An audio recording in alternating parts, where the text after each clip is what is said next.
Doctor Eduardo Bakov, licenciado en Psicología por la Universidad Nacional Autónoma de México, maestro en Educación por la Universidad de Washington, doctor en Educación por la Universidad Autónoma de Aguascalientes, miembro del Sistema Nacional de Investigadores Nivel 2. Entre sus principales cargos se encuentran profesor de la carrera de Psicología en la UNAM, investigador titular y director del Instituto de Investigación y Desarrollo Educativo de la Universidad Autónoma de Baja California, director de Pruebas y Medición del Instituto Nacional para la Evaluación de la Educación, editor científico de la Revista Electrónica de Investigación Educativa, consejero de la Junta de Gobierno y consejero presidente del Instituto Nacional para la Evaluación de la Educación, miembro de numerosos consejos y comités técnicos de elaboración de pruebas, asesor de la Dirección General de Profesiones de la Secretaría de Educación Pública en materia de certificación profesional, asesor de 2 proyectos internacionales de evaluación de gran escala que coordina la Organización para la Cooperación y Desarrollo Económico, PISA 2012 y TALIS 2013. Su línea de investigación se ha centrado en torno al diseño y validación de pruebas psicológicas y educativas, así como en mecanismos para administrar estos exámenes por medios digitales. Bienvenido, doctor Eduardo Bakov.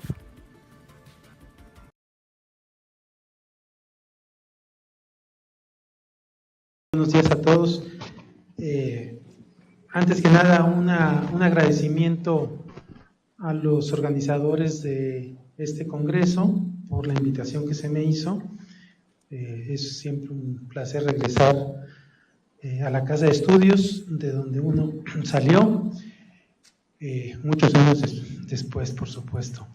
Yo les vengo a platicar y a dar ejemplos sobre lo que platicó afortunadamente para mi presentación el doctor José Muñiz. Él hizo una excelente introducción que queda perfecto a la presentación que les voy a hacer ahora, porque la presentación tiene un tono más bien aplicado que teórico. Entonces les voy a hablar sobre el diseño de pruebas a gran escala, pero en especial algo que el doctor Muñiz omitió y que creo que es uno de los grandes, de las grandes líneas del futuro muy cercano, que se llaman los generadores automáticos de ítems y de exámenes. Es decir, siempre que uno tiene la necesidad de hacer una prueba, hace una prueba con cierto número de reactivos y una vez que los utiliza, pues los tiene que volver a cambiar y volver a hacer una prueba distinta o con reactivos renovados, y ahí se la lleva uno. Y es, digamos, una mecánica, un proceso largo, tortuoso, caro y efímero, porque finalmente se queman los exámenes de forma muy rápida. Los generadores automáticos de exámenes y de ítems pues son una solución. Hay otras, los exámenes adaptativos que habló el doctor Muñiz también es una opción, pero esto no se pelea una con otra, al revés, se complementan muy bien. Bueno, entonces, decirles que el propósito de esta conferencia pues es presentar una nueva tecnología para el diseño, desarrollo y administración de exámenes estandarizados de gran escala que utilizan, medios digitales para su generación, administración y calificación, no solamente para su administración como habló el doctor Muñiz, que utilizan un marco conceptual basado en campos semánticos estructurales. Esa es otra parte que a mí me pareció del doctor Muñiz que no tocó, que las ciencias cognitivas están aportando nuevas herramientas para hacer mejores evaluaciones. Un sistema automatizado de generación de reactivos y exámenes. Les voy a mostrar lo que un grupo de investigadores con los cuales he trabajado los últimos 25 años hemos generado, y les queremos mostrar en un sistema que está actualmente trabajando en varias universidades, cómo es que generan estos reactivos y cómo lucen ellos. También una variedad de reactivos de respuesta construida y semiconstruida que son complementarios a los ítems de opción múltiple. El doctor Muñiz también comentó al respecto que entre los futuros cambios y ya los que nos han llegado en la actualidad, pues son el cambio de ítems digamos que son de procesos, que son de videos, que utilizan multimedia, etcétera. Y luego también habló el doctor Muñiz sobre el reporte diagnóstico o el reporte de resultados individuales y grupales para las instituciones que utilizan esto. Entonces, de todo esto voy a hablar. Tengo 1 hora para hacerlo, pero espero que me tome un poquito menos de esto para no aburrirlos ni cansarlos.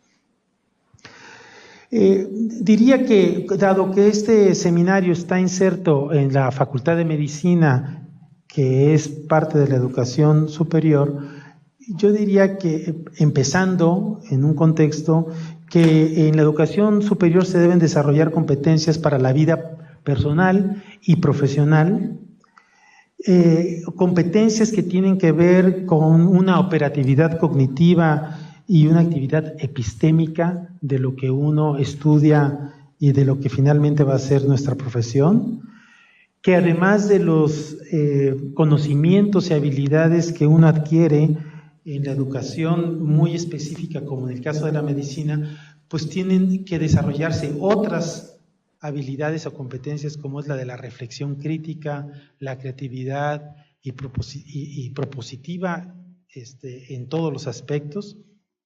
Por supuesto, una habilidad para razonar y generar respuestas que resuelven problemas de una manera eficiente, en menor tiempo, menor esfuerzo y más eficaces, y una capacidad o habilidad para comprender y aprender con eficiencia, no solo lo que se nos enseña a través de los cursos, sino a través del Internet, a través de nuestras propias interacciones con otras personas, etcétera, etcétera. Y todo esto idealmente debería de ser evaluado. Esto y mucho más cosas. También el doctor Muñiz habló de las habilidades socioemocionales, pero en fin, en la parte muy profesional pienso que las competencias no son solamente relacionadas con la disciplina que uno estudia, sino con todo lo que nos hace ser profesionales mucho más bien preparados para resolver los problemas que finalmente nos vamos a enfrentar. De la evaluación educativa, solamente diría que tiene sentido en la medida que permite mejorar la educación.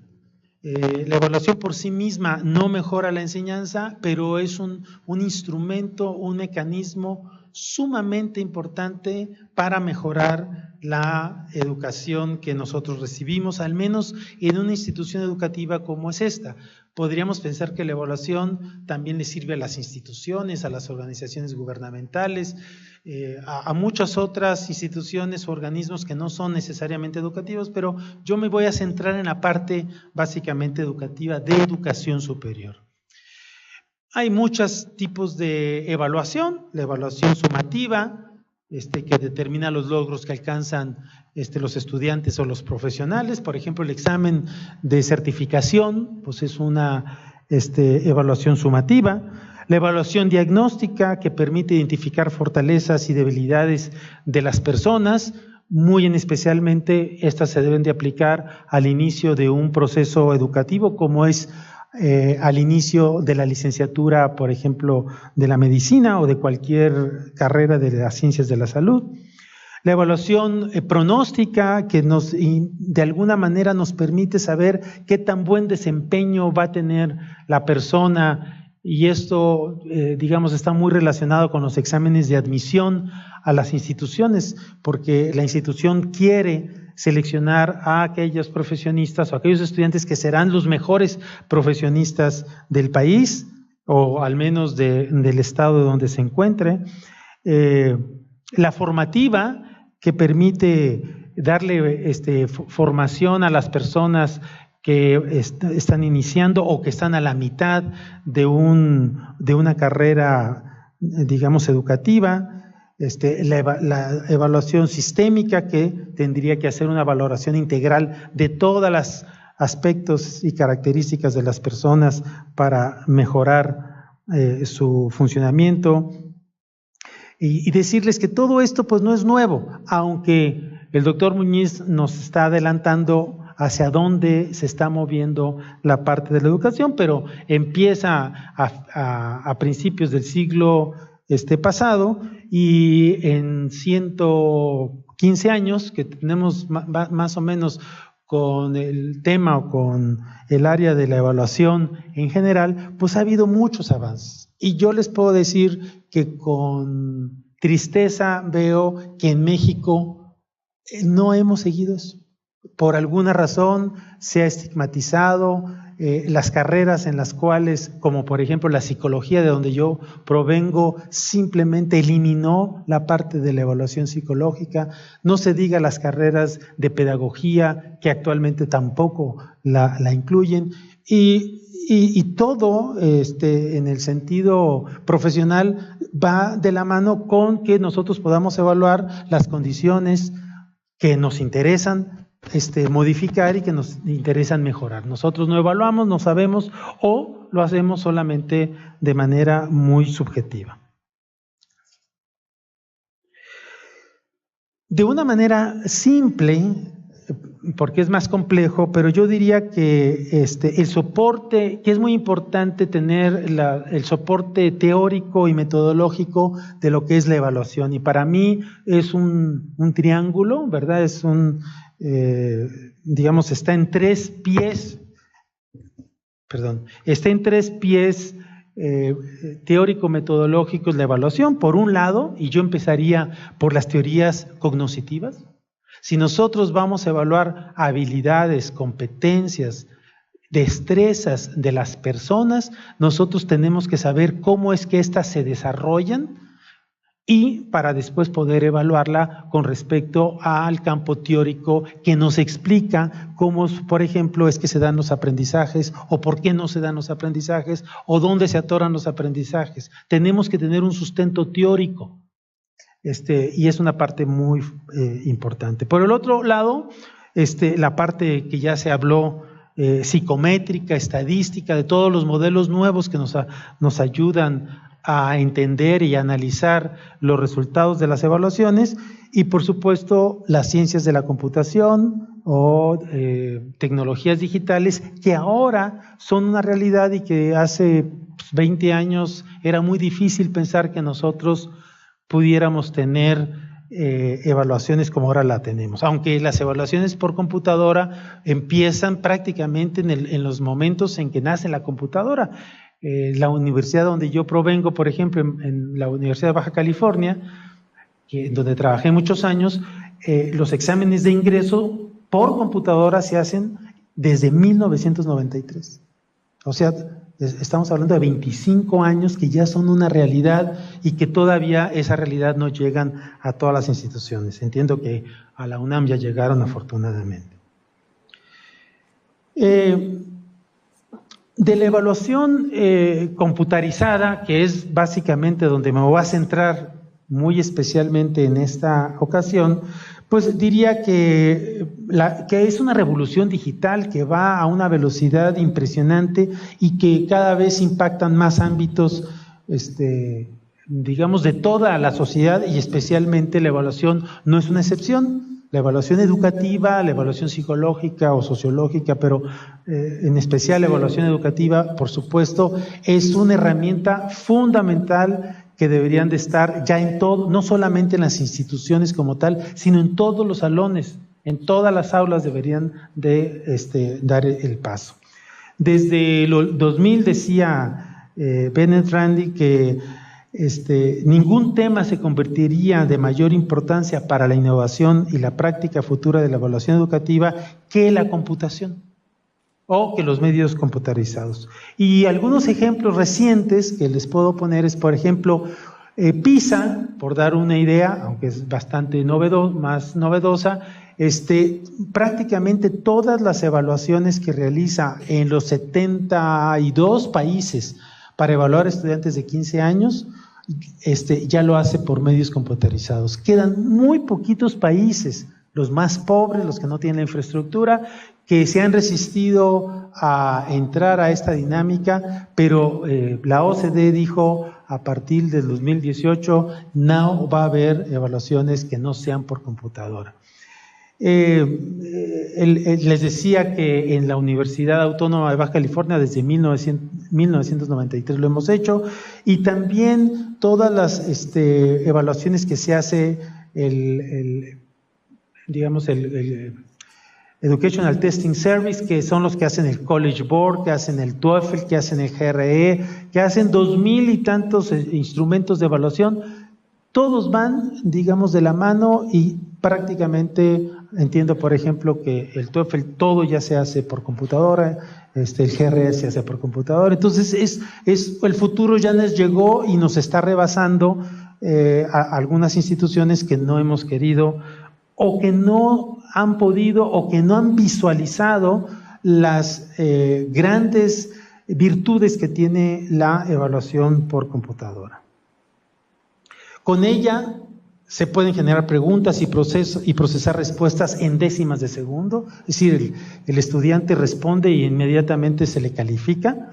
Se pueden articular hipertextos o hipervínculos, como ya lo decía Muñiz, todos los recursos multimedia, relacionar fuentes de información instantánea y evaluar interacción, también lo decía Muñiz, dar seguimiento a rutas de navegación, movimientos oculares de los ojos, tiempos de interacción, es decir, todo puede ser evaluable. Tú pones a alguien en una computadora, la computadora tiene la forma de calcular, de medir todas las interacciones que tiene la persona siendo evaluada en el momento que se está siendo evaluada. Usualmente uno no toma esa información, digamos, como resultados, pero para temas de investigación, para futuros desarrollos, son buenísimos. Para saber si un ítem se lee, se entiende o hay algún problema, simplemente siguiendo la trayectoria ocular de los ojos de las personas se puede saber si es entendible o no entendible lo que está leyendo, ¿no? Relacionar historias longitudinales, crear bancos de información, como lo mismo lo decía, el Big Data, observar registros, medir, graficar, analizar, proyectar interacciones de aprendizaje, calcular probabilidades de éxito, establecer interconexiones, etcétera, etcétera. Solamente estoy mencionando algunas de las más conocidas, pero la verdad, el mundo computarizado le da no solamente a la evaluación, a la propia enseñanza, pero a la evaluación, un mundo de posibilidades que apenas están explorando y se están rascando, y ustedes van a ver que la verdad es que este mundo ya nos alcanzó, ¿no? Por otro lado, decirles que esta parte que a mí me interesa mucho, en la cual nosotros hemos trabajado, que es la generación automática de reactivos y de exámenes, es un tema que no está completamente desarrollado en el mundo, aunque se han avanzado sustancialmente. Siempre se ha querido, desde los años 60, cuando, digamos, se pusieron muy en boga los textos, las pruebas educativas, pues que hubiera formas más económicas y eficientes de elaborar preguntas. Y entonces se han intentado, y se habla de que hay como 4 generaciones de intentos de generación automática de reactivos. Y el problema básico de esto es que yo puedo generar muchos reactivos y reglas para que se generen reactivos. El problema es que cuando yo genero un reactivo distinto, aunque se parezca muchísimo, muchas veces basta con que yo cambie una opción de las 4 digamos que contemplan un reactivo de opción múltiple, para que me cambie la dificultad del reactivo. Basta una opción. Entonces el problema no solamente es saber generar reactivos, sino que estos reactivos sean equivalentes unos con otros, para que entonces podamos decir que son 2 pruebas paralelas, llamémosle así, o equivalentes, y que miden lo mismo que mide una con otra. Hay técnicas, ya lo mencionó Muñiz también, como la de los exámenes adaptativos o la de la teoría de respuesta al ítem, que nos permiten con mayor facilidad hacer que sean equivalentes dos mediciones. Pero ahorita les voy a dar algunos ejemplos, ¿no? También se ha avanzado mucho en la generación automática de reactivos de opción múltiple, curiosamente, que son los reactivos más comunes, más tradicionales y que tienen sus deficiencias o sus limitaciones. Una de ellas es el que no te permite que la persona, por ejemplo, construya una respuesta. No es lo mismo que seleccione la mejor respuesta que él tiene a que él la elabore. Es muy diferente. Entonces, por lo tanto, elaborar implica un proceso cognitivo mucho más complejo que el seleccionar, ¿no? Y en la vida, aunque nos permite en algunos casos seleccionar, pero la vida de un profesionista es elaborar y construir la respuesta que le corresponda. No, la vida no te presenta las opciones A, B y C y uno selecciona, ¿no? La vida te presenta un problema y tú tienes que construir la respuesta. Entonces, en la medida en que uno pueda avanzar a lo que le llaman respuestas o preguntas o ítems de respuesta construida, uno se va acercando mucho más a la realidad que el de opción múltiple. Ya lo comentó, aplicar analíticos psicométricos como los clásicos de la teoría de respuesta al ítem, formular ítems politómicos y no solamente dicotómicos. Usualmente, por ejemplo, las preguntas de opción múltiple se califican como verdaderas o como correctas e incorrectas, ¿no? Y la vida tampoco es así. Nosotros nos equivocamos a veces en la mitad de nuestras decisiones, o a veces casi tenemos la respuesta correcta, pero no totalmente, pero tampoco es totalmente incorrecta, sino que nos acercamos. Entonces tenemos formas de acercarnos a una manera de calificar o de evaluar las respuestas de las personas de manera politómica, es decir, lo que también le llamamos nosotros como calificaciones parciales, es decir, no de unos correctas o incorrectas, sino parcialmente correctas o incorrectas, ¿no? Esto también los generadores de ítems permiten formular, como les decía, preguntas aleatoriamente que son equivalentes, no consumen la validez de una prueba. Un banco de reactivos puede generar 10,000 pruebas con el mismo banco de reactivos y son equivalentes, pero a la vez son diferentes. Y ese es un reto, digamos, con el cual se han topado los generadores automáticos de ítems y por lo cual no han tenido la difusión y el desarrollo que quisiéramos. Pero la tecnología ya lo comienza a permitir y nos permite acercarnos bastante a ello. Yo les decía que una parte que me faltó de la introducción o de la ponencia que hizo Muñiz, que me gustó muchísimo porque hace un recuento en una hora de prácticamente lo más importante, pero la parte que más me faltó es la parte cognitiva. Si nosotros o la afectiva, lo que querramos evaluar. Esa parte requiere de que nosotros podamos explicar o tengamos un modelo de explicación, quizá no sea el mejor modelo de explicación, pero tener un modelo de explicación que nos sea la base para elaborar y diseñar las evaluaciones. Porque si no sabemos cómo el estudiante aprende, pues ¿qué le preguntamos? Le preguntamos lo que intuitivamente nosotros pensamos que debería de aprender, pero no tenemos un fundamento teórico, metodológico, epistemológico de nuestra evaluación. Y si lo tenemos, nos facilita muchísimo la vida. Entonces, les pongo un ejemplo, véanlo como un ejemplo, no es tampoco la solución a todo, pero digamos en el campo de del aprendizaje, pues hay dos grandes autores, hay más de ellos, pero Piaget con la estructura del conocimiento y Vygotsky con el campo semántico estructural, que nos dicen que los conocimientos se dan como en mallas semánticas en nuestra cabeza, que un concepto se relaciona con otro y que nos permite, entre más compleja sea esa malla y más nosotros la podamos entender, tener un mejor aprendizaje o un aprendizaje a mayor profundidad sobre el tema que nosotros estemos aprendiendo y en su caso que estemos nosotros evaluando.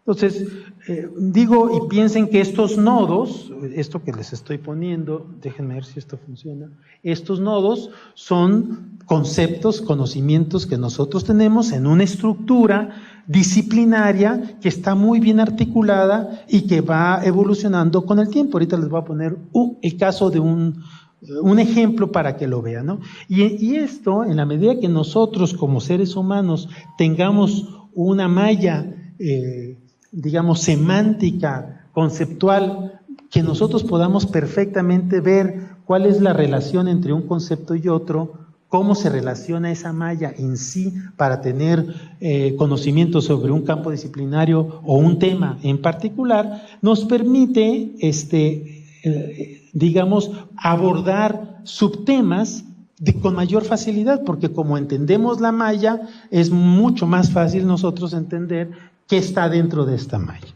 Pongo el ejemplo ahorita, este es un ejercicio que no es mío, lo hizo el doctor Felipe Tirado, que a propósito ha sido coautor mío, y que fue parte de la Junta de Gobierno de la UNAM hasta hace unos 2 semanas. Él fue director también de la FES Iztacala y es psicólogo y hemos trabajado mucho. Él hizo este ejercicio y hay que darle el crédito. Entonces, él decía, por ejemplo, el tema, él puso el tema de la vaca y que dice este tema, cómo se puede analizar, cómo se puede estudiar y de ahí cómo se puede evaluar, ¿no? Entonces dice, bueno, una vaca es un animal, ¿verdad?, que tiene pezuñas, que tiene un aparato digestivo, que tiene cuernos, que tiene ubres, que tiene piel, que tiene musculatura, y que en la medida en que nosotros entendamos esta malla semántica, nosotros comprendemos mucho mejor que este concepto o tema que nosotros estamos estudiando. Pero se darán cuenta que el tema de la vaca, o como de cualquier animal, se puede estudiar desde muchos puntos de vista o desde muchas disciplinas. Por ejemplo, él dice, en el caso de la vaca, como producción, ¿verdad? Pues estamos viendo que produce leche y entonces hay todo un campo de cómo es la producción de la leche que se deriva de la crema, queso, mantequilla, yogur, nata, y hay todo un campo disciplinario aquí. Las carnes, pues hay otro campo disciplinario cárnico, las pieles, la fuerza, el estiércol, si nosotros lo estamos viendo desde un punto de vista productivo. Sin embargo, la vaca, como cualquier animal, puede ser estudiada desde el punto de vista de la biología o de la medicina veterinaria, por poner el ejemplo, ¿no? Y de la biología, pues se deriva la zoología, la morfología y la animalia, en este sentido, y nosotros podríamos tener, por otro lado, de dónde surge el devenir histórico de este animal, desde digamos, de muchos años atrás, en el precámbrico hasta el actual, cómo evolucionó la vaca. Entonces, la vaca, ustedes la pueden ver como un ser, un animal que tiene, digamos, una utilidad para el hombre, pero la puedes estudiar desde otros ámbitos, por supuesto, para entender perfectamente al animal. Entonces, solamente voy desarrollando un poquito, ¿verdad?, que desde la parte de la biología, por un lado está, si ustedes lo pueden, seguramente no lo pueden ver, pero están todos los temas, subtemas, campos que por este lado se desarrollan y tienen que ver con el animal y de está mucho más desarrollado toda la línea, digamos, del devenir histórico de un animal vertebrado como es el caso de la vaca. Y ustedes pueden ver cómo todos los temas tienen una relación, no todos con todos, pero van teniendo una relación de tal manera que si nosotros quisiéramos tener, digamos, un conocimiento vasto del animal, pues tendríamos que estudiar absolutamente, digamos, y estos no son necesariamente los conceptos, son los temas que tendríamos que nosotros tener y ver cómo estos se van relacionando uno con otro. Esto es, por ejemplo, la parte productiva más bien de médicos veterinarios, esta es la parte zoológica del animal y esta es la parte paleontológica del animal. Entonces, en la medida en que nosotros tengamos esas mallas semánticas bien definidas, que es la parte cognitiva, y que nosotros sepamos cómo se relacionan unas cosas con otras, podremos identificar lo que nosotros llamamos los nodos de evaluación o los nodos de aprendizaje, o sea, aquellas cosas que son esenciales fundamentales para poder decir si la persona tiene o no conocimiento sobre cualquier tema. Y esto lo pueden hacer para cualquier tema que a ustedes se los... En la medida en que nosotros lo tengamos claro, que esto sea, por supuesto, un consenso de los especialistas, nosotros tenemos un modelo en general de lo que debe de aprender un estudiante de medicina en un tema en particular, o en este caso de veterinaria, así como aquellos temas que deben de ser evaluados. No cualquier cosa hay que meterle en una evaluación, sino lo más importante, de tal manera que nosotros podamos decir que si conoce tales o cuales temas, es muy posible que la persona conozca todo. Acuérdense que finalmente la evaluación es solamente un muestreo representativo del contenido que nosotros queremos saber si la persona domina o no domina. Porque no podemos evaluar, imagínense que quisiéramos evaluar solamente a una persona, todo, más todos los derivados de esto, pues sería imposible. Es como los muestreos de preferencias electorales.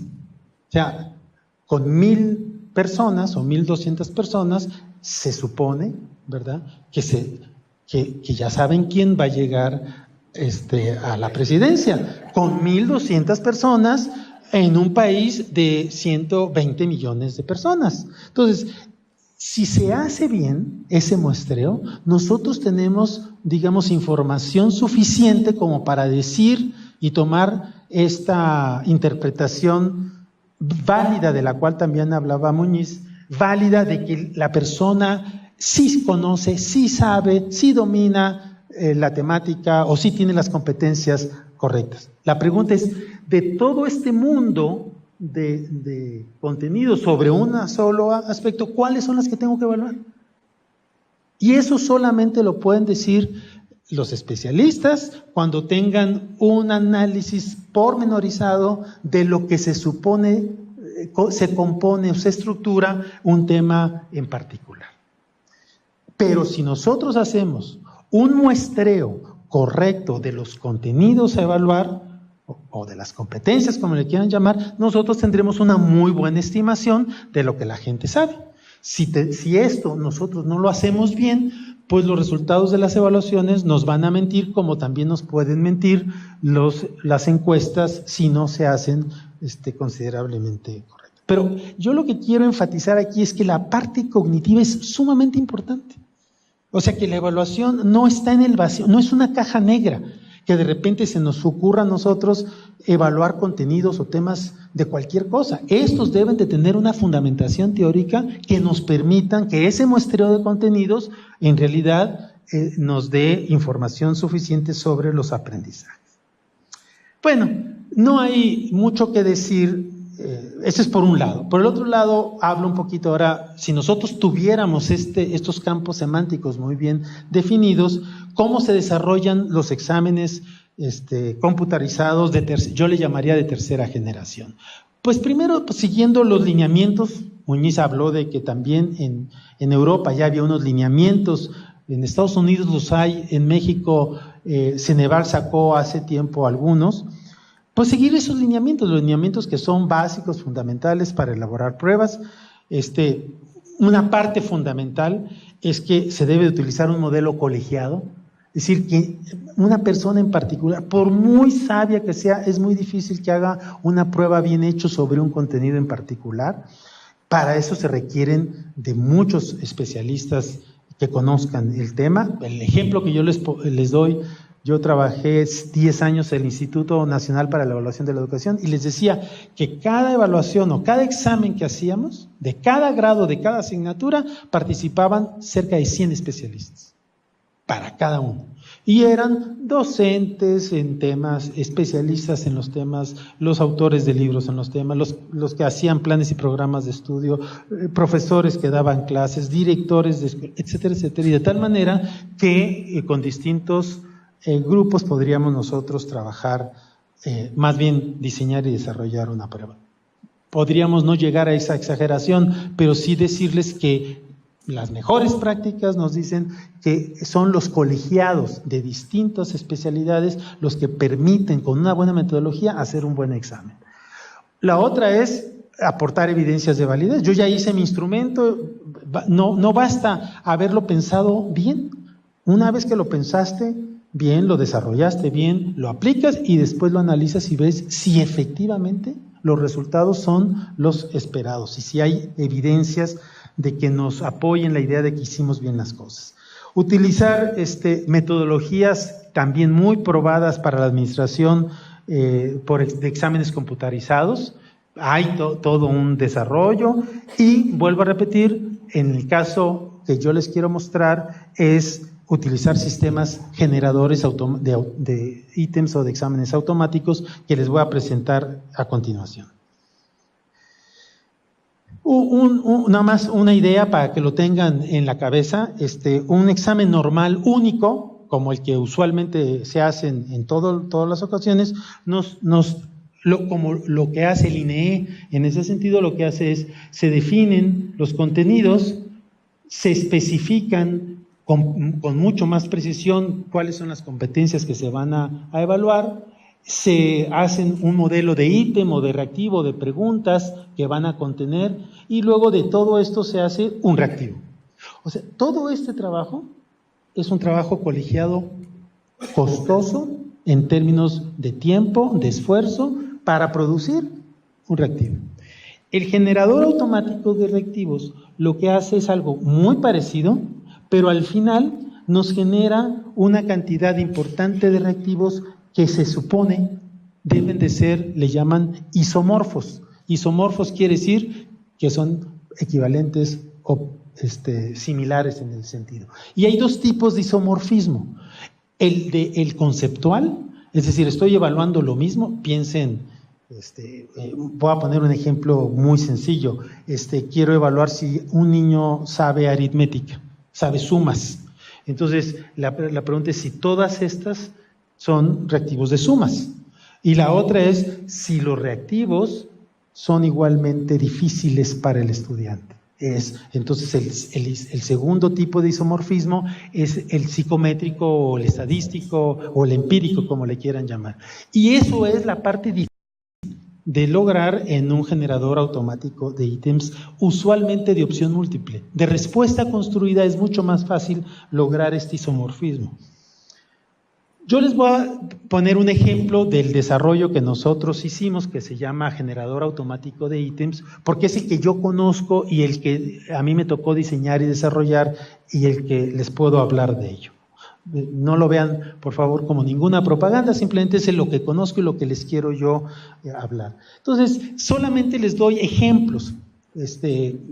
Son muchísimos tipos, más o menos como 25 tipos de preguntas los que en este momento se han desarrollado para que el estudiante, en este caso es un examen de ingreso a la universidad, pueda contestar de manera que no sea opción múltiple. Entonces, por ejemplo, si yo quiero saber de una manera indirecta si la persona tiene un conocimiento de la escritura, y quiero saber si él es capaz de escribir sin tener que hacerlo, escribir, digamos, un párrafo que tenga consistencia, yo puedo generar, digamos, varias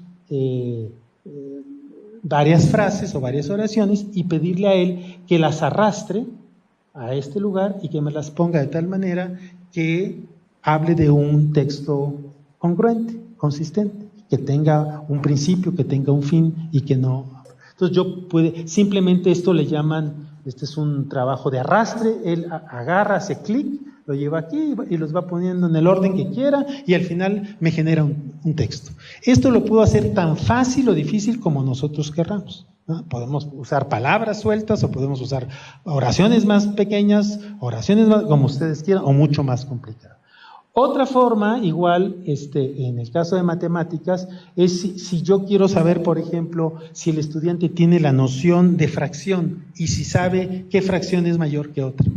Ustedes deben de saber que uno de los grandes problemas de la educación mexicana es que los estudiantes aprenden fracciones en tercero de primaria y nunca las acaban de aprender, a veces ni en la universidad.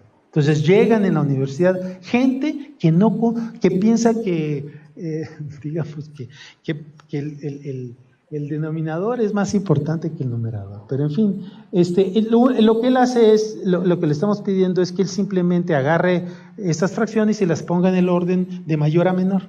Lo podemos hacer más fácil o más difícil, pero él tiene que construir la respuesta. No le das la opción de, no, estos son como ejemplos. Les voy a poner ejemplos. En el caso, por ejemplo, de respuestas numéricas, es muy sencillo hacer preguntas construidas. Yo le pongo, digamos, una gráfica y le digo pues que calcule la pendiente, por ejemplo, que calcule, en este caso, dice, observa la gráfica y escribe un instante posible en que la velocidad del móvil de esta gráfica es de 11.25 metros por segundo.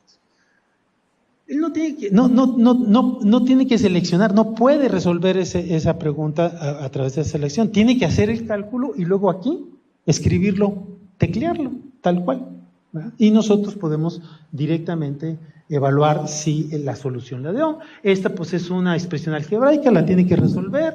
En fin, no me voy a detener en eso. Para cuestiones igual de salud, o sea, estos son gráficos muy sencillos para estudiantes que van a ingresar a la universidad, pero lo podemos hacer tan complejo para los estudiantes que van a egresar de cualquier profesión, ¿no? Y yo puedo hacer, por ejemplo, él tiene 1, 2, 3, 4, 5, 6, 7, 8, 9, 10 posibilidades para que él escoja, digamos, en este caso, dónde corresponde los órganos o las funciones que ustedes quisieran en medicina. Y lo podemos hacer sofisticadísimo y dificilísimo, de tal manera que solamente las personas que dominen ese campo la van a contestar correcto.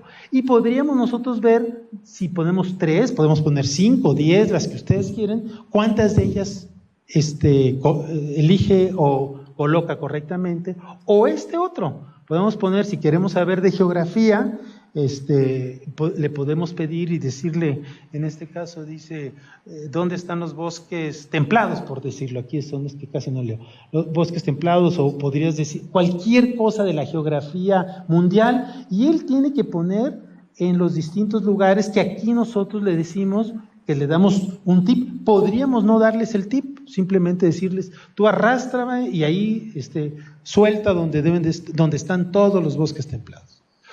Y algo más podríamos pensar, por ejemplo, si quisiéramos saber si él sabe de coordenadas, pues le podemos decir, dime dónde está la coordenada X, y él la tiene que apuntar aquí y la tiene que señalar. Y eso no se puede hacer con lápiz y papel, y tampoco con opción múltiple. Aquí la ventaja es que yo puedo seleccionar N características que yo quisiera saber del estudiante de geografía, y N lugares del mundo, de tal manera que una pregunta de esta naturaleza me puede generar 500 preguntas diversas, similares, isomorfas de esto que les estoy diciendo. Ya no se diga de esto. Esto es bastante sencillo, ¿verdad? Porque yo, en lugar de decirle 11.25, pues le puedo decir 10.43 y puedo generar tantas preguntas similares o equivalentes como me dé la gana.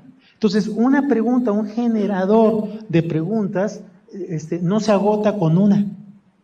Yo puedo obtener de esta 1000 preguntas distintas con el mismo, digamos, con la misma temática. Déjenme ver que aquí creo que cometí un error. Ahí está.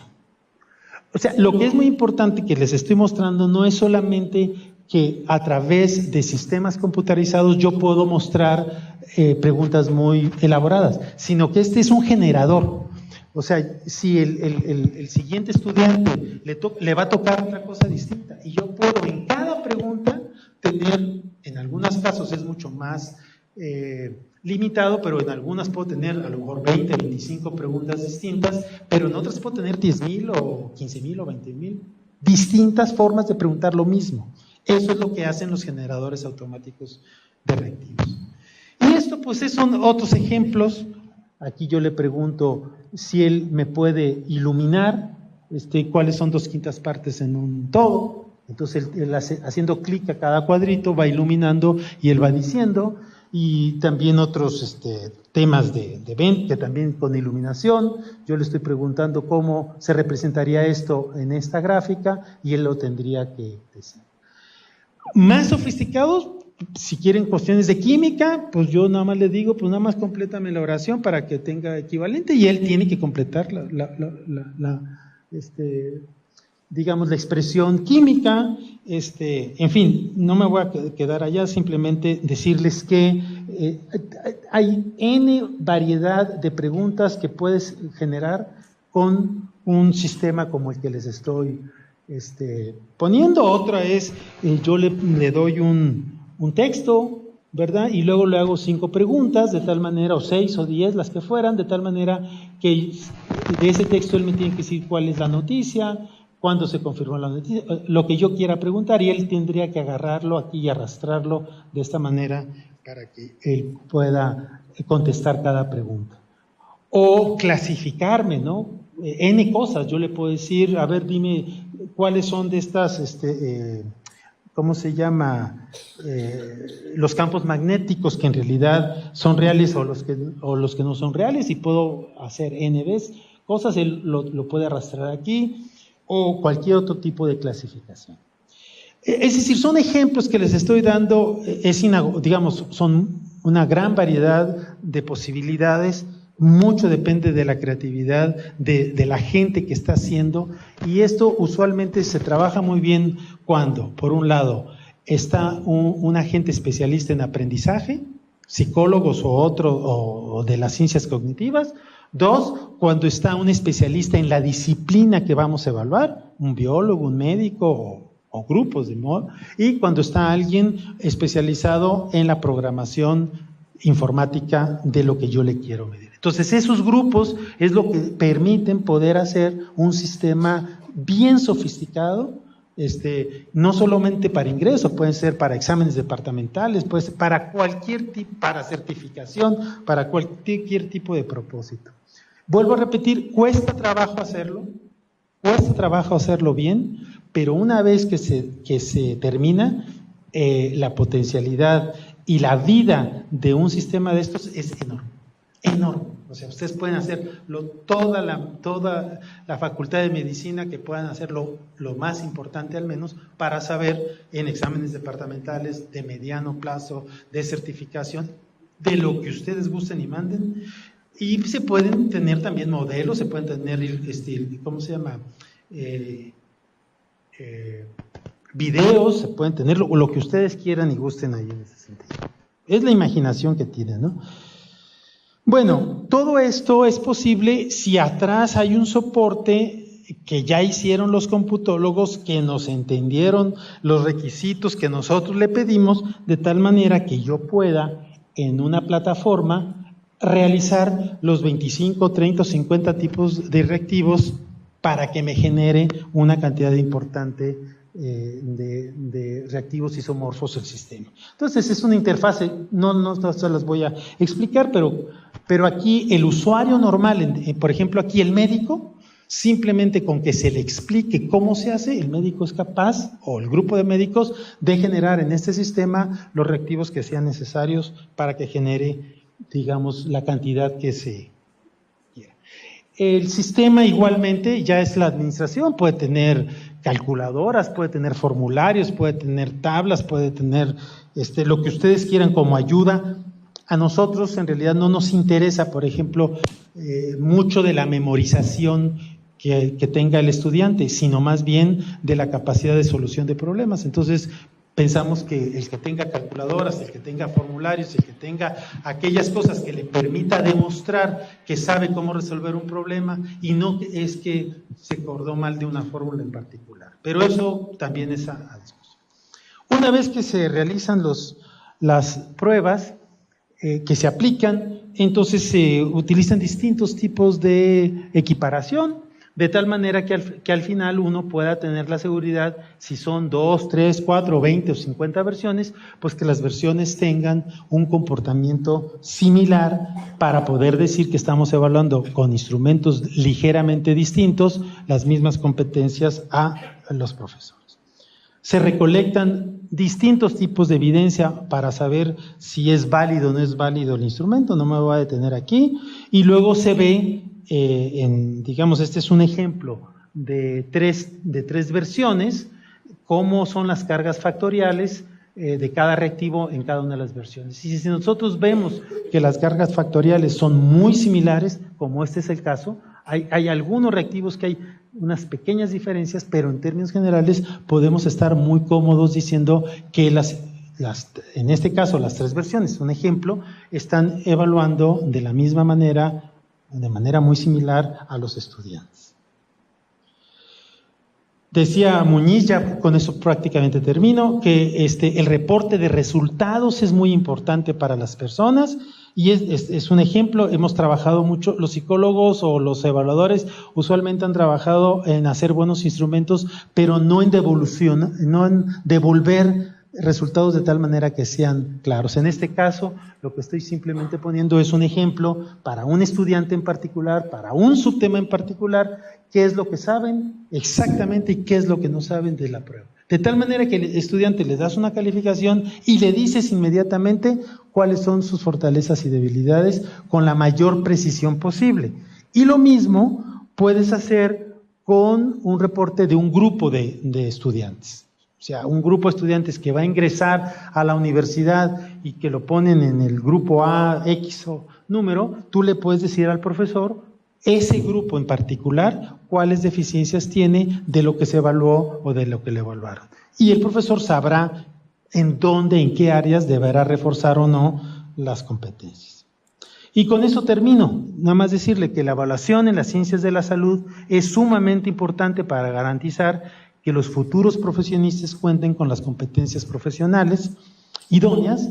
2, que la teoría de la cognición, la psicometría y las tecnologías digitales permiten que las evaluaciones sean más pertinentes, más auténticas y más útiles y válidas, y que las experiencias nacionales e internacionales, todas, como nos los dijo anteriormente, muy afortunada para mi presentación el doctor Muñiz, pues todas apuntan en esa dirección. Y la Escuela de Medicina, porque conozco a varios, debe de utilizar lo más avanzado que hay en la evaluación de las ciencias de la salud. Si ustedes quieren ver, me hubiera gustado hacerles una demostración, un demo, pero si ustedes lo buscan, ustedes pueden bajar y esto que les estaba diciendo yo lo pueden ver en carne propia y pueden tener una interacción. Eso es todo, gracias.